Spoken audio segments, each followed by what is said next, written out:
We have got Dr. Joe Congini on the line with us. He is a sports medicine expert at Akron Children's Hospital. Good morning, Dr. Joe. How you doing? Hi, Gene. How you been? I've been fine. What do you want to talk to us about today? Well, I feel compelled, and it's really kind of a yearly thing because it's just so dramatically important this time of year. We usually talk about it, is the issue with heat illness, and that we've started out this year with a lot of heat and humidity. It's been a hot year. That might actually help for acclimatization purposes, but one of the three causes of death in young athletes, high school and college players, that's what we do.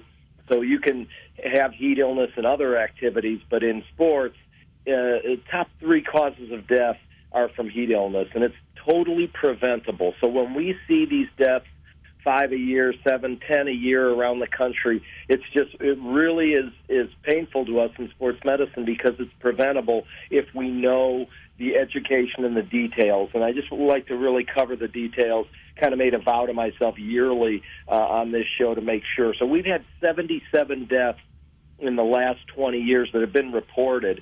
Probably it's a higher number than that.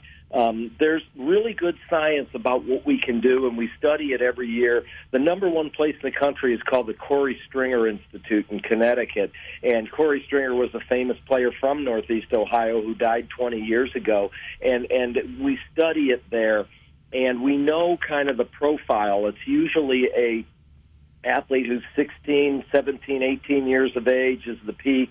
It's usually males, 95%. It's usually in football, about 80%. And part of that is putting 17, 18, 20 pounds of equipment on here very soon. Athletes, football players will be doing that. Same with war fighters, so they're a group that's at risk too. The month that is number one is August, and that's why we usually talk about it about this time of year. And it happens during practice. So heat, head, heart, that's what causes death. And it's totally preventable. So kids start cramping, get exhaustion in the heat, but when they go to heat stroke, it's very dramatic. You'll see they become confused, dizzy, decreased mental acuity, combative. It's a very big change. And the reason is at about 104 degrees, when body temperature goes up over 104 degrees, the body heat mechanism kind of gets short-circuited, Gene. And so what happens is the body is really good and efficient at getting rid of heat and cooling itself. But after 104, those mechanisms really go away. And so what happens, if you get over 104 and get into heat stroke, in the first 15 minutes, very short period, we'll start getting organ failure, kidneys, the brain, the heart. And at 30 minutes, these kids will die, and there will be kids this year who die, and we don't want that in our area. We don't want that in our region. We go over this with our trainers. We just did it last week, and the treatment is definitely rapid cooling. So a lot of people say, I call 911 and then just wait with the kid or whatever. No, there's no waiting. We need to get them rapidly cooled. And so what we've done for all the schools in the area that we can get our hands on is we get them cooling apparatuses. Typically, Gene, it is an inflatable pool or a tub or a thing called a taco that you wrap around an athlete and fill with ice. And it's dramatic. The last time I had one of these a few years ago, within minutes, that temperature starts to come down and the symptoms go away. So it's really dramatic, but it has to be rapid cooling. Rapid cooling saves lives. So when there's heat stroke or signs of heat stroke, don't wait.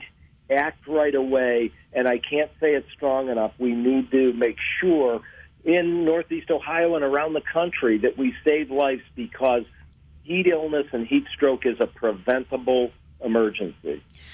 That's so interesting to hear about. Now, we only have maybe about one more minute left. You talked about this taco and the pools and all that. Do all the schools know about this and have this equipment? And if they don't, who do they talk to about getting it? Yeah, the trainers are the key people, but we don't take care of every school in the region. But we found out of 5 or 10 years ago who doesn't have one. We have a foundation at Children's that raised money to get a tub or a taco for every school. They need to have an ice machine close by because the ice will melt quickly. But this time of year, they have to be ready to put people into the tub, into the inflatable pool, bring that temperature down quickly. And in our region of the country, we do our best to make sure, even if they can't pay for them, we'll buy them for them from Akron Children's Hospital Sports Medicine and make sure that they're prepared. That's fantastic. Thank you so much for being on the air with us this morning. That's really good information to have.